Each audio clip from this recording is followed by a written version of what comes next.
नमो भगवते वासुदेवाय।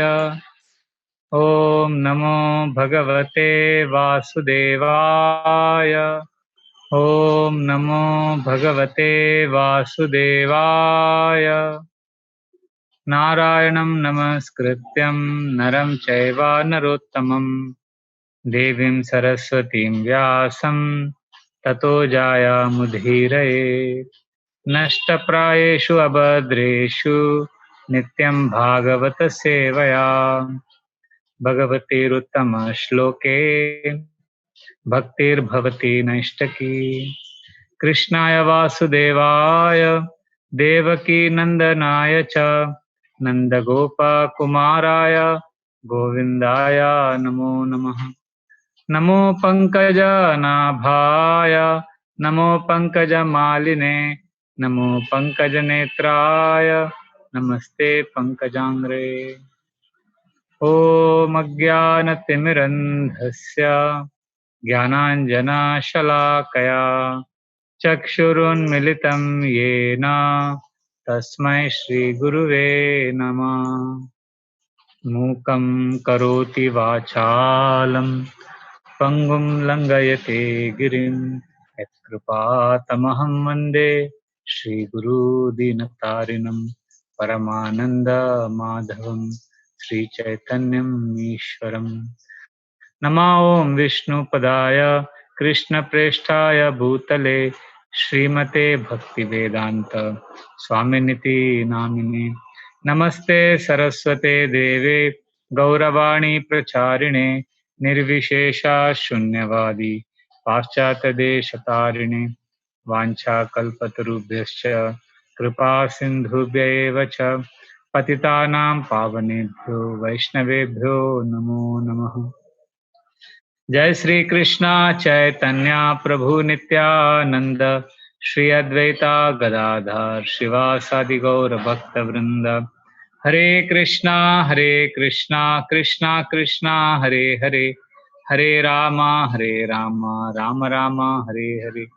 हरे कृष्णा कृष्णा कृष्णा हरे हरे, हरे राम राम राम हरे हरे। हरे कृष्णा कृष्णा कृष्णा हरे हरे, हरे राम राम राम हरे हरे। हरे Krishna. We welcome all of you to our third session on the topic of spirituality, whether it is practical or personal.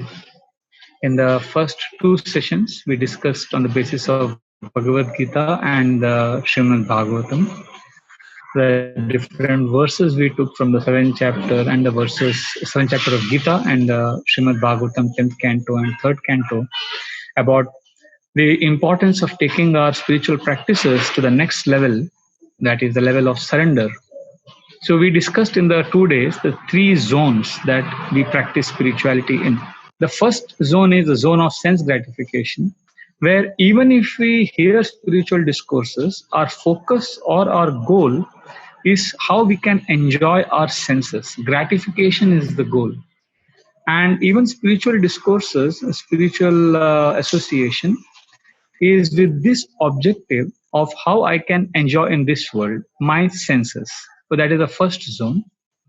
The second is the zone of struggle, where we want to invoke our higher self. We have a lower self or our dark side which engages in sense gratification, but we have a higher self where we want to live by a purpose, a deeper sense of contribution, a deeper sense of connection to the universe and to God.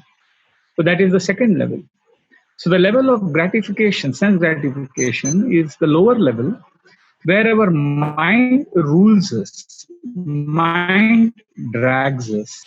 And the next level of struggle is where we take control, we take charge of the mind. And then the third level is the level of surrender, where we invoke our highest self, means a self above our will, a self beyond my tiny mind, where we give ourselves to an intelligence and to a power which is beyond me, and we agree to be used as an instrument in the hands of divine. That is the level of surrender. So from sense gratification, we move to struggle, and struggle is also a sign of surrender because we now want to raise the bar. But struggle is not a permanent situation. Struggle is a means to come to the next stage, and that is the stage of surrender. So we discussed these three levels, and today we are going to take a case study of an example from Srimad Bhagavatam of a personality who surrendered his life completely to the Lord, but he is not an example of a pure devotee who always surrendered to the Lord completely. He went through the stage of gratification and struggle, and he surrendered completely, allowed the Lord to take charge of his life. And this personality's example we will take now to understand the principle of surrender better. Now, if you see, to understand surrender better, this planet, for example, the scientists claim that this planet is existing for 3.8 billion years. Of course, we know that the planet is always existing. But even if we assume that it's existing for 3.8 billion years, isn't that an amazing amount of time? And what have we done? What have I done? What have you done personally to help this planet move around the sun in these 3.8 billion years? How have we contributed in any way? Actually, we do nothing. Actually, the fact of the matter is we are insignificant. Like, for example, it's raining now. What are we doing by which, the rain is happening? Like, can I claim now or can I declare it won't rain now or it shouldn't rain tomorrow? Can I make a statement that tomorrow the sun should not rise or the sun should rise at 10 o'clock in the morning? Basically, we are insignificant. We have no control over so many phenomena.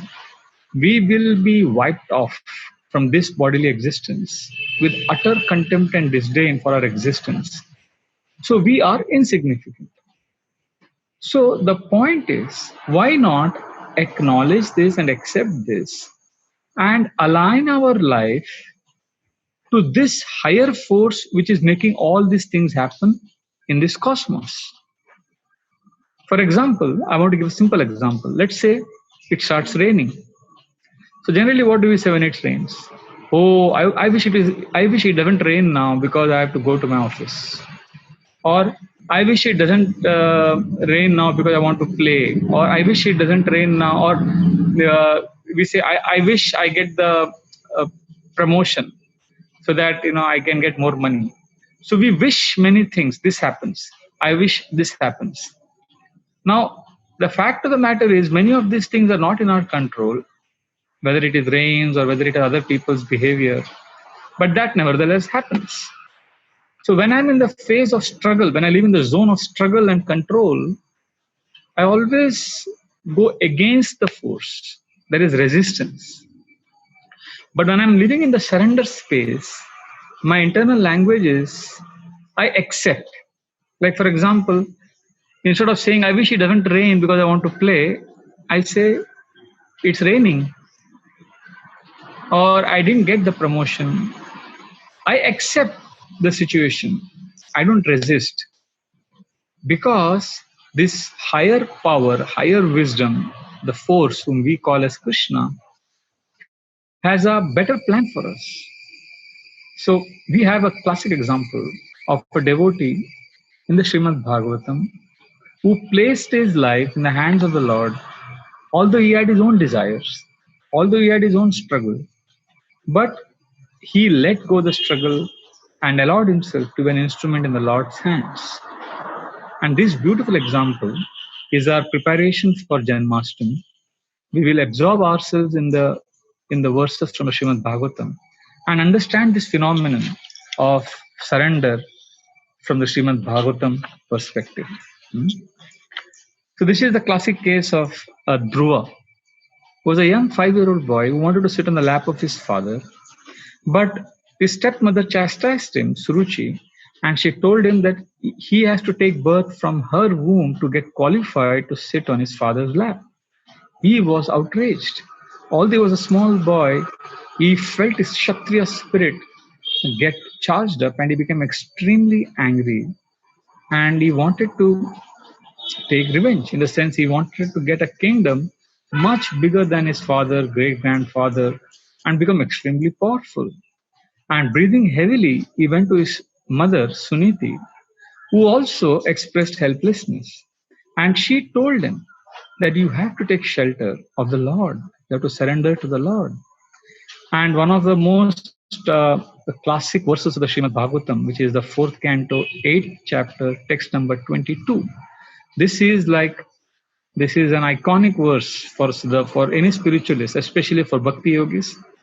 This verse and the purport and the commentary that Srila Prabhupada writes, the sentences that Srila Prabhupada writes, is the most hope-giving for those who are sincerely trying to practice spiritual life. Suniti tells her son, please take shelter, please surrender to Lord Vishnu. Tameva vatsashraya vatsalam mumukshubir padabja padhatim ananya bhave nija dharma bhavite manas avastapya bhajasva purusham. She says, my dear Lord, my dear child, tameva, you should go to whom? Tameva vatsashraya vatsalam. You should take shelter of the Supreme Lord, who is very kind upon his devotees and servants. He is the ideal person for ashraya, for surrender and for shelter. And not only you, my dear child, Mother Suniti is saying, Tameva vatsa shayabhritya vatsalam mumukshubir.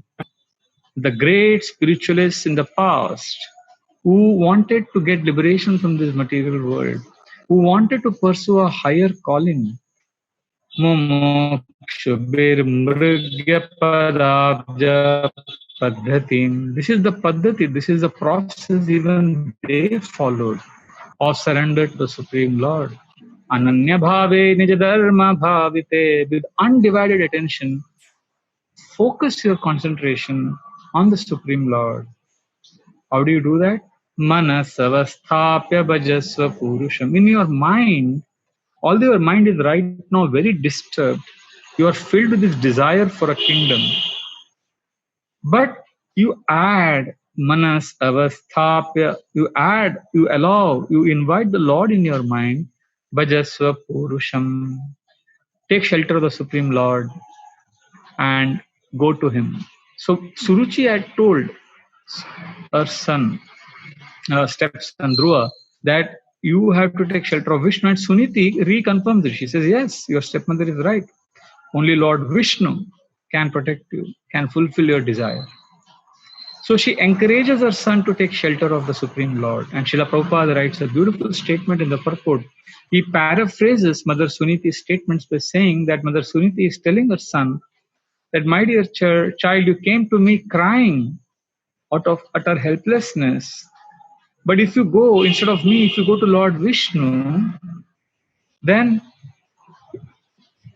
the combined affection of millions of mothers like me. Now look at this. Mother Suniti is saying, the combined affection of millions of mothers like me will be surpassed by the tender and affectionate dealings of Lord Krishna, Lord Vishnu with his devotee. Therefore, when no one else can mitigate your suffering, Lord Vishnu will be able to pacify the devotee. He will be able to wipe your tears. He will be able to give you solace. He is the one you should take shelter of. So here is the proper guidance. A devotee encourages others to come to the Lord. From a life of sense gratification, he urges people to add the Lord and start the process of struggle. And once we are on the journey of struggle, at the right time, we need to give up the struggle and call out. We need to understand that I can't. Struggle is important. Struggle is the name of the game in this world. And as long as we connect to Krishna and as long as we keep struggling, Krishna will bring us down to our knees and Krishna will compel us to raise the bar and take our bhakti to the next level. So Mother Suniti is telling Dhruva, my dear Dhruva, please go to Lord Vishnu. And in this world, when we are practicing spiritual life, although we say surrender to the universe, we say surrender to God, somewhere deep within we want to control. We want to figure out things. We want to achieve things. We want to lead a very balanced life. We want to do so many things the way we have planned so much. I'm sure all of us here, we had a very different idea, right? Last year, same time, please ask yourself July 30th, August first week of 2019, what was your thought of a vision or the future 1 year later in 2020, August first week? How would this world look like? What was your thought then? And what has happened now? In 1 year, is there anyone on this planet who had envisioned this scenario? What an amazing phenomenon has happened. So there are factors beyond our control. So we can struggle, but we need to understand that we need to surrender to a force much beyond us. And when we surrender to the Supreme Lord, we get the strength to navigate through this world with detachment. In this world, in all relationships, there is a lot of negotiation involved, and that requires non-emotional life. You need to be non-emotionally placed. You need to be emotionally strong, stable, to negotiate with the people of this world. And you need to have a spirit of detachment to navigate through all the surprises and setbacks and challenges that is thrown upon us. So Dhruva suddenly faced a setback, and his mother said, my dear child, be anchored, hold on to the Supreme Lord. And we subtly have a sense of control. I want to figure out, even if I practice spiritual life, I'll do this, then I'll do this, then I'll do that. No, the greatest controllers who have figured out everything perfectly in this cosmos, in the heavenly planets, they are also helpless. So Mother Suniti, she very lovingly tells her son, Nanyam tata padma palashalochana dukkha chidante mrigayami kanchana yo mrigyate hastagriheeta padmaya shriye tare ranga vimrigya manaya. She says, my dear child, there is no one other than Padma Palasha, the lotus-eyed Lord, who can mitigate your suffering. Nanyam tata Padma Palasha lochana dukkha chidam. He alone can destroy your dukkha. And the interesting part is, this Lord is the one sought after by the goddess of fortune, Lakshmi ji. Yo mrigyate hastagrihita padmaya. She has a lotus flower in her hand and she's running in the forest looking for the Lord. And the ironical part is, all the great controllers and the gods of this world and cosmos, Shriye Tare Ranga Vimragya Manaya, they are chasing after Lakshmi ji to get her blessings so that they can get a favor. So everybody, all controllers here want the grace of Mother Lakshmi.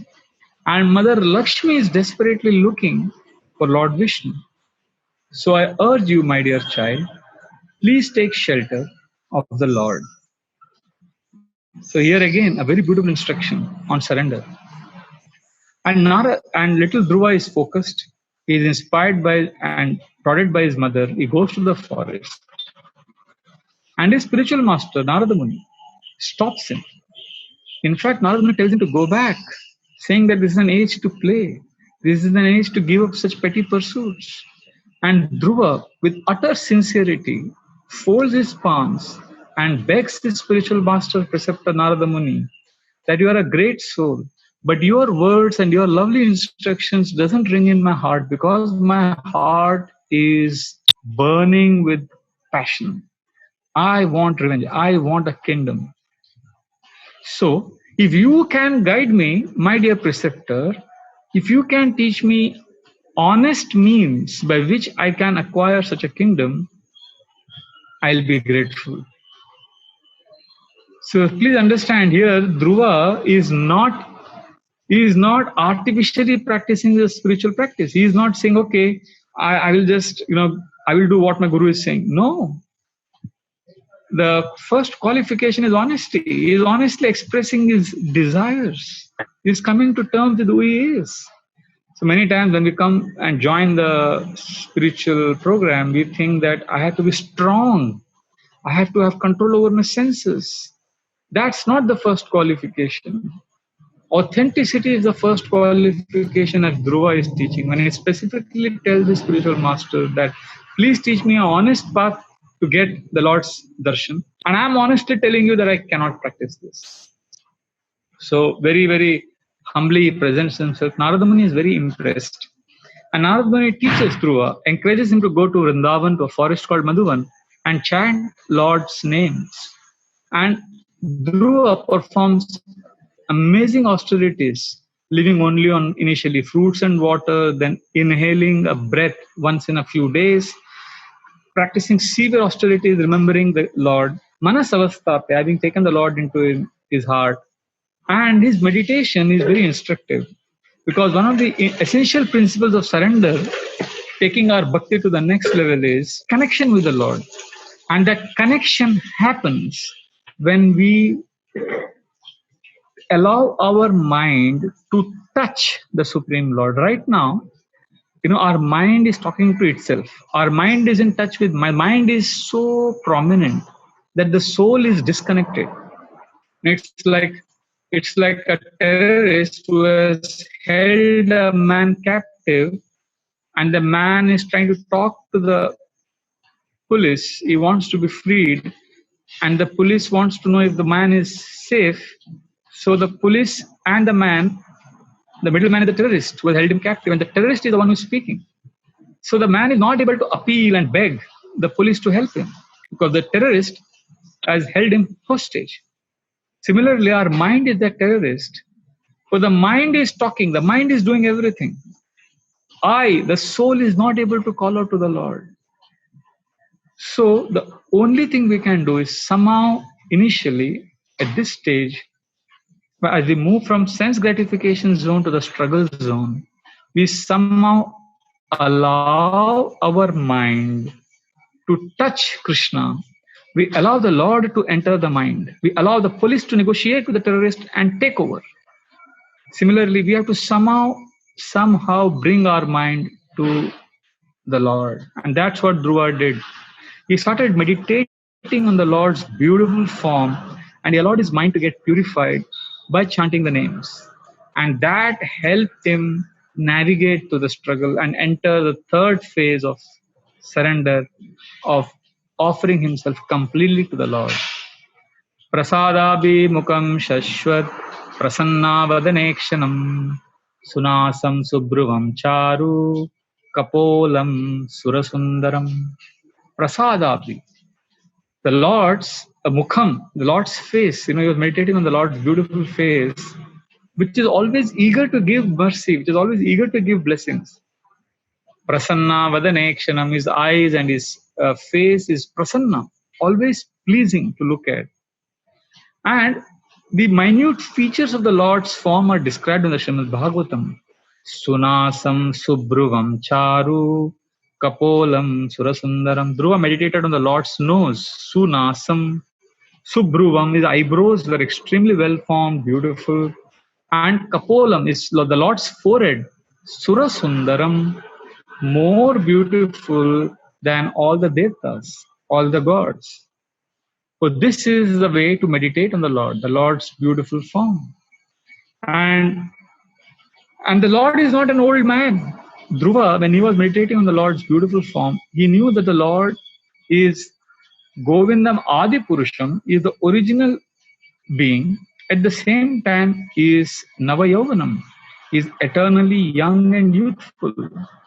Therefore, Dhruva meditated on this form of the Lord, who is Tarunam Ramaniyangam, Arunoshthekshanadaram, Pranata Shayanam Ramnam, Sharanyam Tarunarnavam. Tarunam Ramaniyangam. extremely youthful and very pleasing to look at.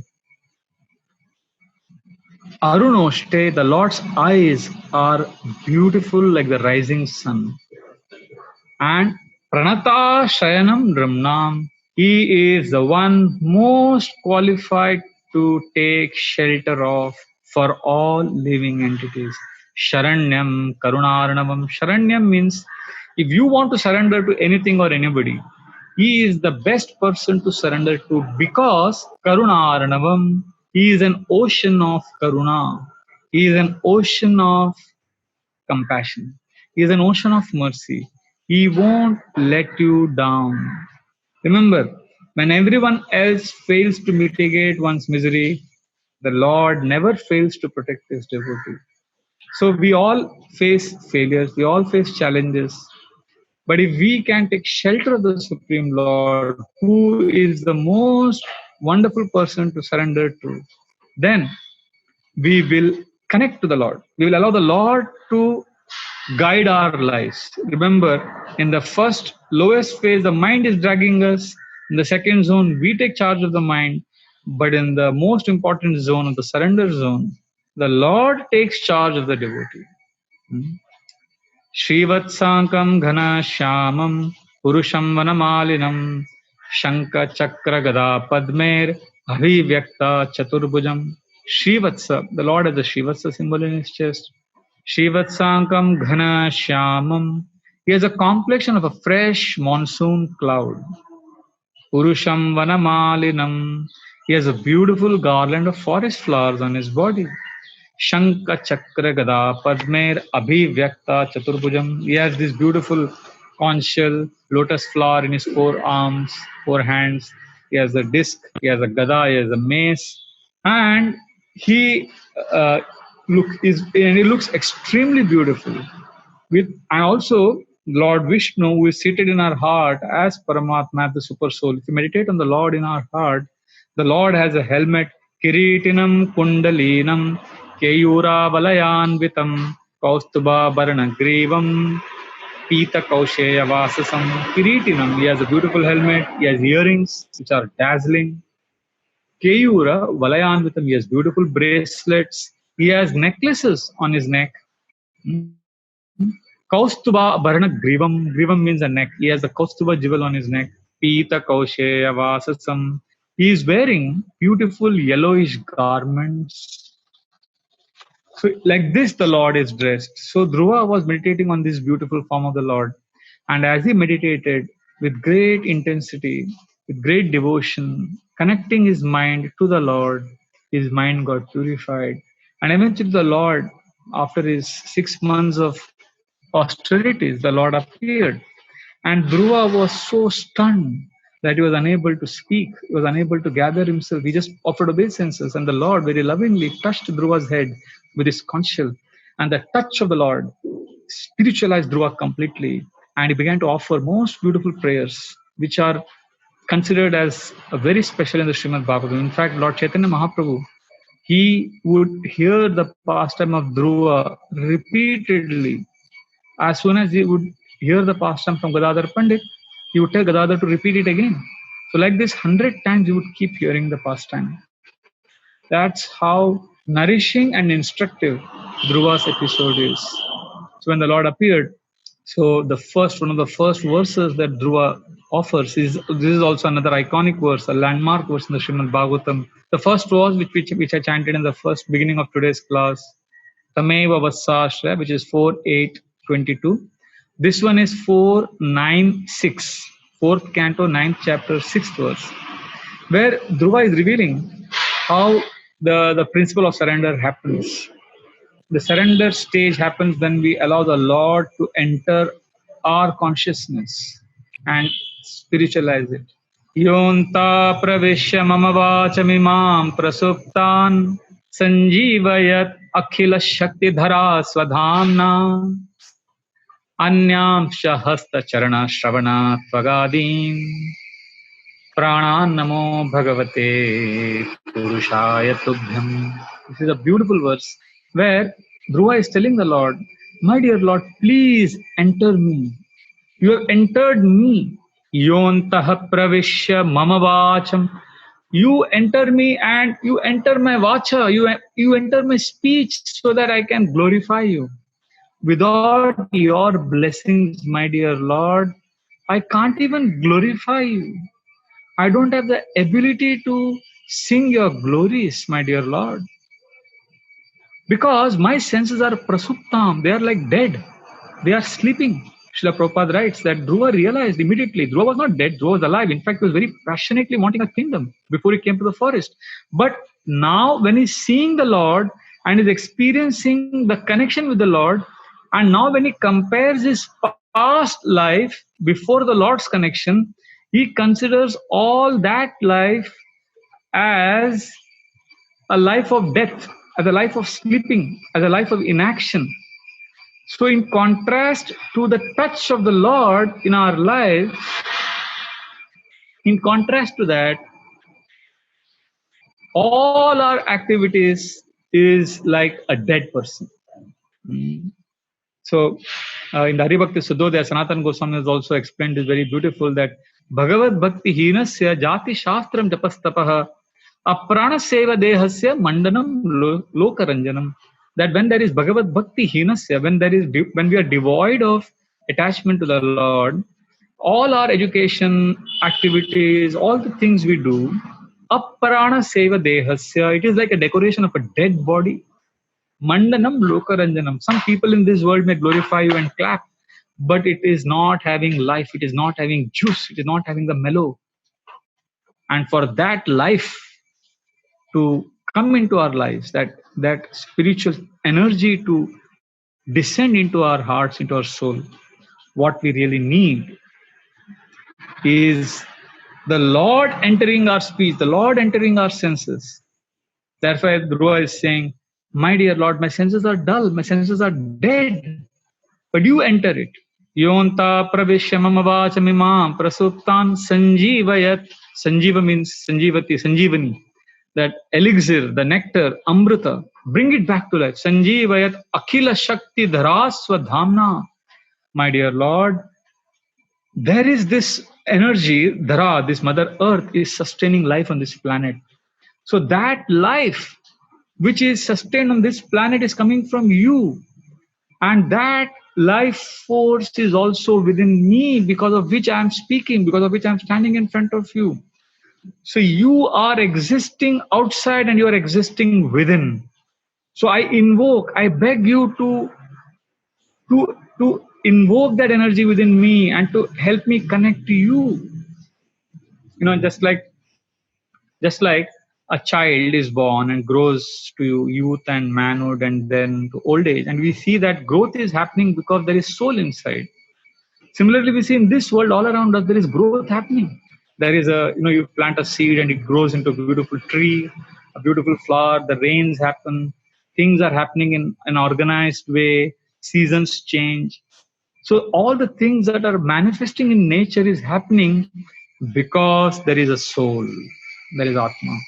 Just like this body, a lot of action is happening because of a soul. Similarly, in the outside world, things are happening because there is a supreme soul who is alive, who is breathing. So just like there is a soul in me, so that's why I'm breathing. That's why I'm doing things. Similarly, in nature, in this universe, things are happening.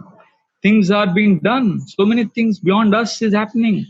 And we are being told to surrender to this intelligence, to this force. So this, what is happening all around us, is because just like this body has a soul, this universe has a super soul who is present. And spirituality means to connect to this life, to this soul. Srila Prabhupada gives many examples. One example I was hearing yesterday in his class regarding this point is that, when you run and you're tired or it's hot, you start sweating. A lot of sweat comes from your body. But that one drop of sweat may be like an ocean for a tiny organism.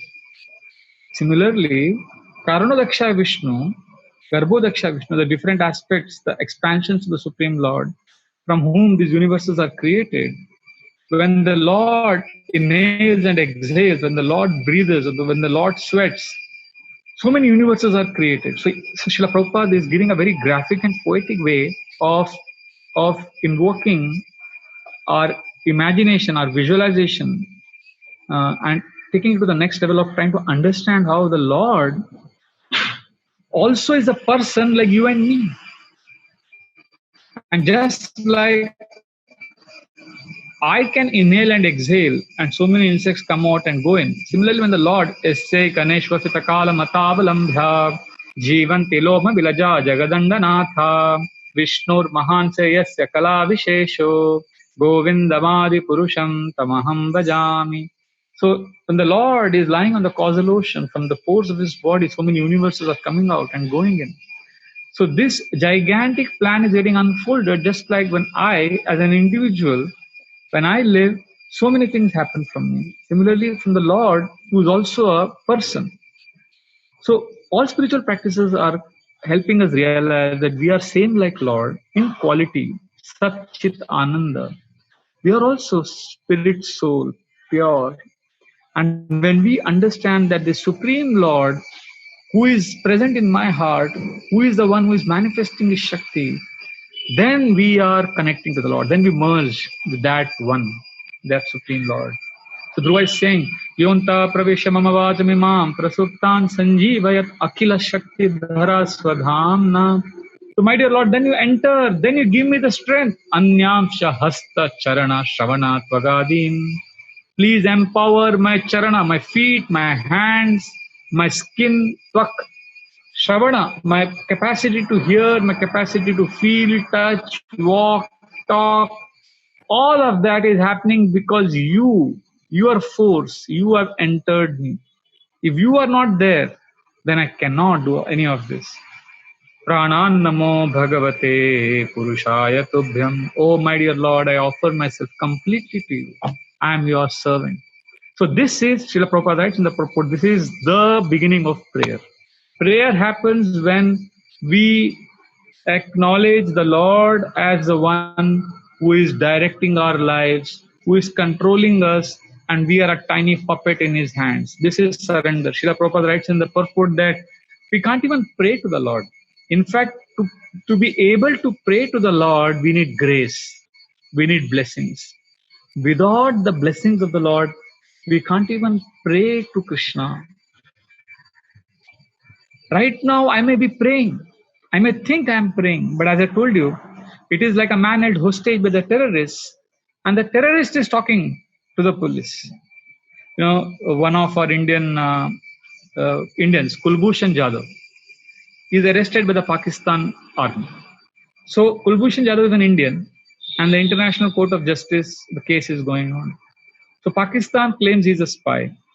So whenever Indians want to access him, whenever Kulbhushan Jadhav's family members want to talk to him, so his family cannot access him.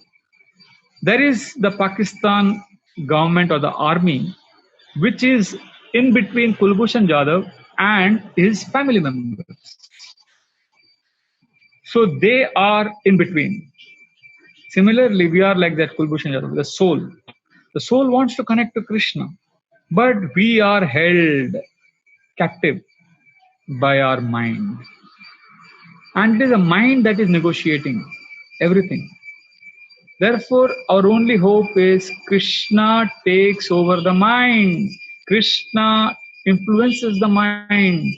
Krishna controls the mind. Therefore, for that to happen, I need to surrender. I need to give up. I need to allow Krishna to play his part. Like passengers are in a plane, the plane is hijacked. They can't do anything. They can only hope that the commandos enter and they subdue, they neutralize the terrorists and release them. But the soul who is trapped in this body, in this cage, and is held a captive by the mind, his only hope is that somehow, if the mind is negotiating with the Lord, if the mind is connected to the Lord will take over. And for that hope, that aspiration, that hankering is the soul's prerogative. That desire and aspiration is our only ability that we have. Otherwise, we are tiny puppets. We'll be dragged. We can't even pray to the Lord because it is a mind talking to itself. So the mind may say, oh, he's so bad, he is doing like this. So when you're chanting, the chanting means we're praying to the Lord. But when I'm sitting to chant, I'm thinking of this man did that, that person is doing this, I have to do so many plans, I've got so many things to accomplish. And after all of this, a time comes during my japa when I may realize that my mind has wandered so much. So when I realize my mind has wandered so much, then I'm supposed to come back and again focus on listening to the holy name. But what happens is, oh, just see how the mind has controlled us so much that just when you realize that the mind has wandered, the mind again takes charge by saying, oh, look at your mind. The mind is traveling so much. The mind is so bad. The mind is going everywhere. The mind is not allowing you to chant. So this talking is also by the mind. So it's the mind all the way. It's a mind dragging us helplessly everywhere. So when we start struggling to control the mind, a time comes when we realize that it's beyond me. Material energy is Devi Esha Gunamai Mama Maya Duratyaya. It's extremely formidable. I cannot control this. It's like there was a cartoon I saw. A man is sitting very confident and his wife is next to him, and the interviewer is asking him, "So, sir, do you think, act, feel, and live independently of your wife?" And his wife is answering, "Yes, he does. He is independent of me." So this was a joke, a small quote, small cartoon, and it was hilarious because the question is clear: are you independent? And his wife is saying, yes, he's independent of me. That means he's not actually independent.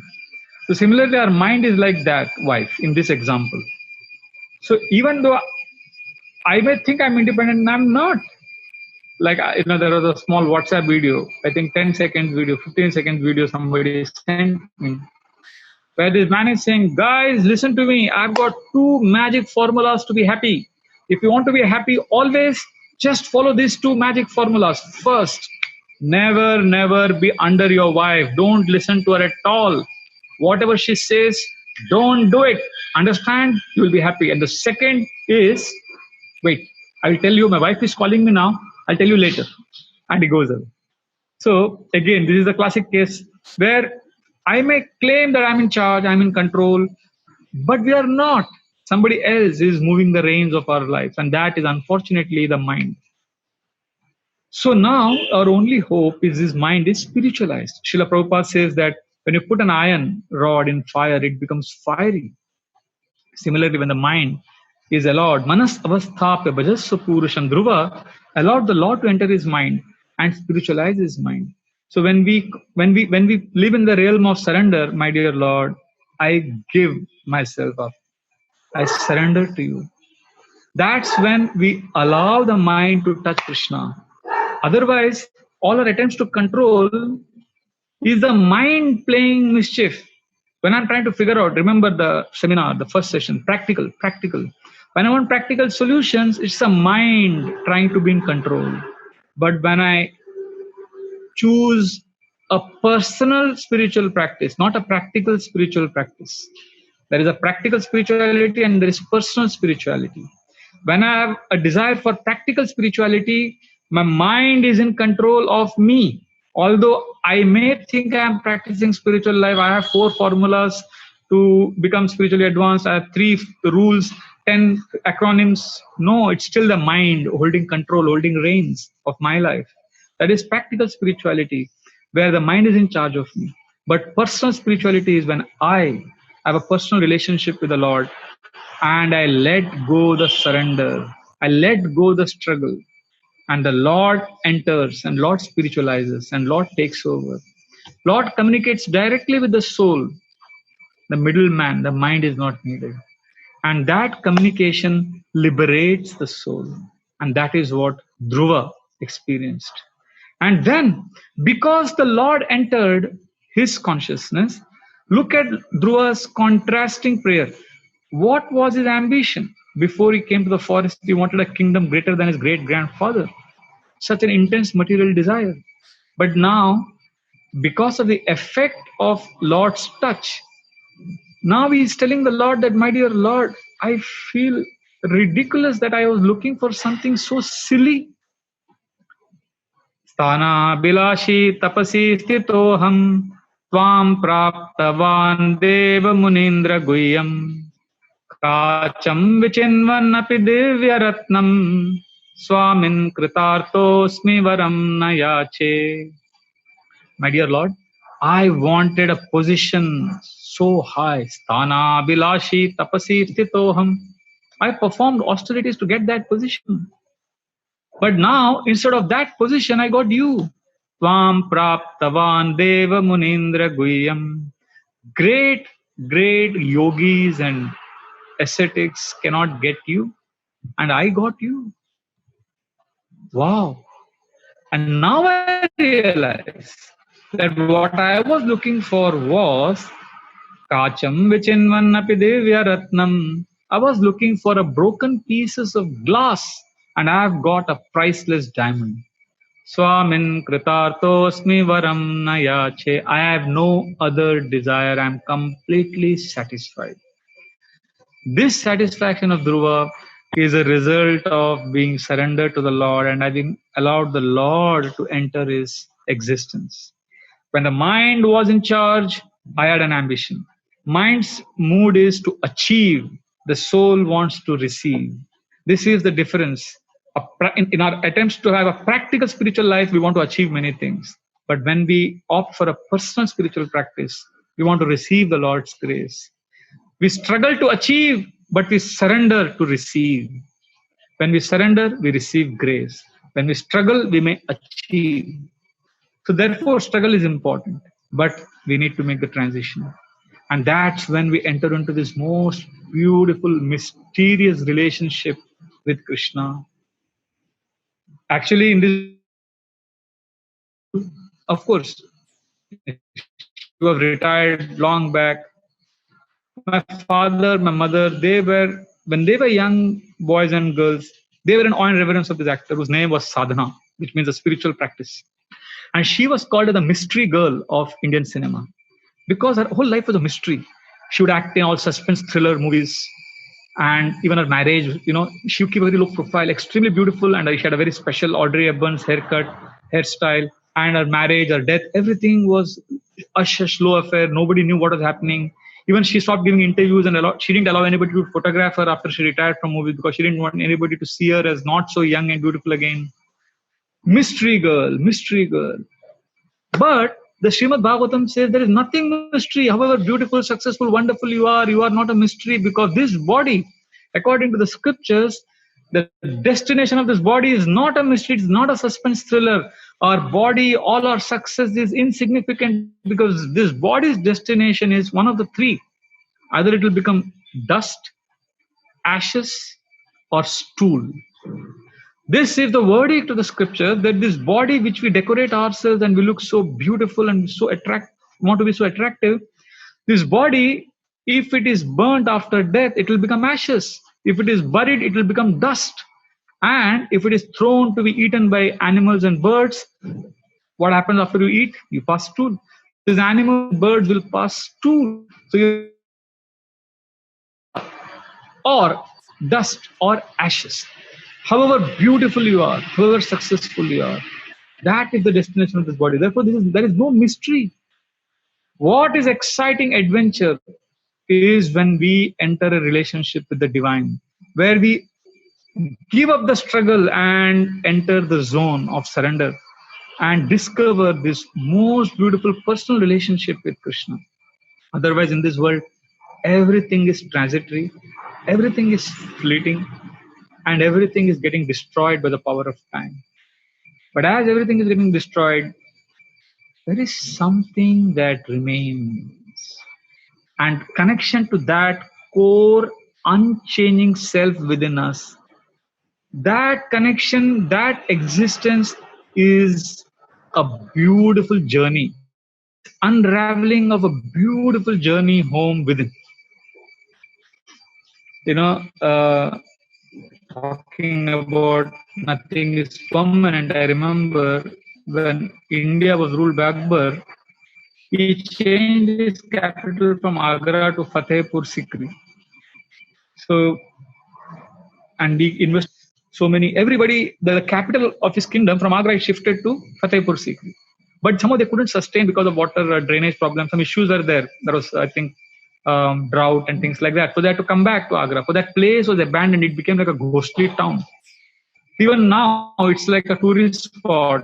And when you go there, you see that once upon a time, this was a thriving place. When I read about Battle of Talikot and the Vijayanagara kingdom and the empire for 100 and more than 106, no, more than 200 years, they never lost a battle. The kingdom which was established by Akka Vakka and then Krishnadeva Raya took it to the next level. The Vijayanagara kingdom was one of the most powerful kingdoms ruling the southern part of India. And for almost 200 years, they were undefeated. And finally, the Gilani brothers, two of the commander-in-chiefs, betrayed in the Battle of Talikot. And the Bahmani kingdoms defeated Raja Ramarai, and then the Vijayanagara Empire collapsed. So if you see, just imagine a country that has not lost a battle since 1860 or 1850. Now it is 2020. So imagine the generations that have passed in glory, success, opulence. So somebody who's lived in between this period is always thought they're always going to be victorious, they're always going to be splendorous, opulent, wonderful. But look what has happened. History has changed the fortunes. Similarly, right now, some country may be very powerful. Some person may be very powerful, but we all will be washed away by the power of time. Nothing is mysterious, nothing is to be unraveled, nothing is to be discovered in this world, because that is the bottom line. What needs to be discovered, though, what needs to be explored, though, is our relationship with that eternal, unchanging self. When I go to this temple, our Ananteshwara and Chandreshwara temple here, which is Ananteshwara temple was built 5,000 years ago by the Pandavas. Chandramauleshwara temple has been existing even before that. These are very traditional temples. For thousands of years, pilgrims come here, they do the circumambulation in the morning, there is puja, there is worship, systematically being followed. So when you enter that space, you immediately connect to a space beyond this world. In Ananteshwara temple, there are inner sanctorums. You have to go deep inside. And you can see inside where Madhvacharya, the great preceptor and teacher of Madhva Sampradaya, sat and gave his discourses. That very spot where he lived and where he spoke, they have kept a lamp burning, and that lamp is so stable because it is inside, it's like a windless place, and that lamp burns 24/7 since thousands of years, 800 years. And outside, as I was standing and taking darshan, I was looking at it, there was a rain. Sometimes it is raining, there is a cyclone, there is winds, but nothing happens to that lamp inside in the inner sanctorum. It is still. Similarly, in our life, so many things happen, so many things change, so many things go topsy-turvy. But there is something like that lamp which doesn't change. That discovery, that journey, that mystery has to be unraveled. That purpose of human life, if we seek, we jump from sense gratification to struggle. And that beautiful struggle, in that journey, when we give up and allow the universe to dictate our life, we enter a beautiful world of this of a dynamic relationship with the Lord. I was mentioning Fatehpur Sikri, in that beautiful big palace of Akbar, there is a big sign which he had inscribed on the wall, which is still there when tourists go and see it, by one Sufi saint who had mentioned a saying which is inscribed there, and that saying is, "This world is not a permanent abode. This is a bridge. Please cross the bridge." And ironically, I mean, it is so true. That place itself epitomizes this saying. This world is like a bridge. The struggle that we go through. Mamevamsho jiva loke jiva bhuta sanatana manasastan indrani prakristani karshati. Karshati means struggle. We are struggling in this world because this is the bridge from a life of sense gratification to a sweet personal relationship with God, to surrender. That journey, that surrender journey, is the world of surrender and sweetness is on the other island. Right now, the island is our mind and senses dragging us. So to go from this world to that world, we have a bridge of struggle where we take charge of our senses. We try to become Goswami. Srila Prabhupada said we have to take charge, we have to take control of our senses. But this struggle, remember, is a bridge. We do not make a house in the bridge. We do not live in the bridge. We move. So if we are struggling in our spiritual practices, if we are struggling we need to know that we need to now cross the bridge, enter the next level of spirituality. And when we do that, then the spiritual life, the spiritual practices that we have, that appears extremely, it becomes refreshingly beautiful. It doesn't become a drag anymore. And therefore, Dhruva, his amazing realization that at this time he is telling the Lord that at one time he wanted a kingdom greater than his great grandfather Brahmaji, and now he tells the Lord that all the desires I have, it's appearing to be a gratification of a dead body. Nunam vimushtamatayastava etvam bhavapya vimokshana heto archanti kalpakatarum kunapopabhogyam icchanti yasparshajam nirayeti brahmnam. He says, Nunam, certainly, my dear Lord, vimushtamataya. I'm convinced that the intelligence of a person is corrupted, of a person who comes to you but seeks material rewards. Now he's talking about himself because he is the one who had gone to the Lord seeking material reward. So he's calling himself as somebody whose intelligence was corrupted. Nunam vimushtamatayastava maya yate. By your maya power, my intelligence was corrupted. Because I came to you. Etvam bhavapya vimokshanamanya heto. You can provide vimoksha, you can provide liberation from all suffering, but I came to you anya heto with another desire, which is a material desire. So coming to you and asking for material things and struggling in this world for benedictions is like Archanti kalpakatarum kunapopabhogyam. It is like coming to a desire fulfilling tree which can fulfill any of your desire and asking to enjoy a dead flesh. Kunapopabhogyam. Icchanti yasparshajam nirayepi nrumnam. All the pleasures that I seek in this world is all sparsha. It is based on the senses touching the sense objects in this world, and this is available even in hellish conditions. So now look at this. Look at the contrast in Dhruva's realization. When the Lord enters our consciousness, what a beautiful journey life becomes.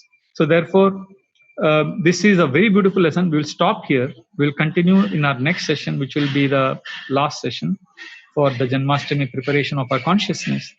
So we will conclude with Dhruva's final prayers. This is the prayer Dhruva is offering to the Lord about how when we surrender to the Lord, we experience much greater contentment and fulfillment than when we struggle in our spiritual practices.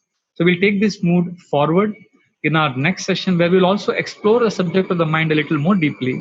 But today, please understand that even when we are praying to the Lord, it is today's takeaway is mind is controlling us, and we need to be aware. And even when we are praying, it is a mind talking to itself, but the mind has to touch Krishna. So when we listen to the holy name, when we listen to the sound vibration of his prayers, when we are just present, which is also the last session where we discussed in the 7th chapter of Gita, when we connect to the Lord, when we allow our senses and mind to touch Krishna, the purification begins. And for that to happen, we need to let go the was the main message. Just imagine the life of sense gratification. It is like a bully next to you, a big 8-foot tall fat bully who is dragging you, telling you do this, do that, and you are simply obeying him. That is the life of sense gratification, zone 1. In zone 2, you acknowledge this bully, you look at him, you smile at him, and you continue to do what you want to do. And this bully can't touch you. He can shout, he can scream, but you just tolerate, and that's a big struggle. Zone 2 of struggle is a very big struggle because we are aware of the mind and we keep coming back to doing what we want to do, but the mind is incorrigible. So when we realize the mind is incorrigible, we go to the third zone where in the first two zones, the mind, the bully is active. In the first zone, he is directing us, we are helplessly getting dragged. Second, we say no, and we do what we want to do. The third zone is surrender, where we don't look at the mind at all. We don't listen to him at all. We turn the right side, where Krishna, with his beautiful threefold bending form, playing his flute, He's calling upon the devotee, my dear devotee, do this, do that. And a pure devotee allows his life to be directed by Krishna, by God.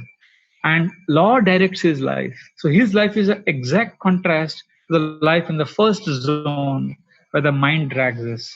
And for many of us who are in the second zone, who are struggling with this bully called the mind, we are aware of this bully called the mind. Our challenge is to now start looking at the right direction. The Shvetashvatara Upanishad and Mundaka Upanishad explains that Samane Vrikshe Purusho Nimagno, there is a super soul, the Lord within the heart of the devotee. And when the soul turns to the Lord, a new life of surrender begins. So we invite you for the last session on this subject matter of discussion of spirituality, practical or personal, in the next session. Thank you very much for your kind attention. Hare Krishna, Krishna Krishna, Hare Hare, Hare Ram, Ram Hare Hare. Srila Prabhupada ki jai, Granthra Srimad Bhagavatam ki jai. Hare Krishna.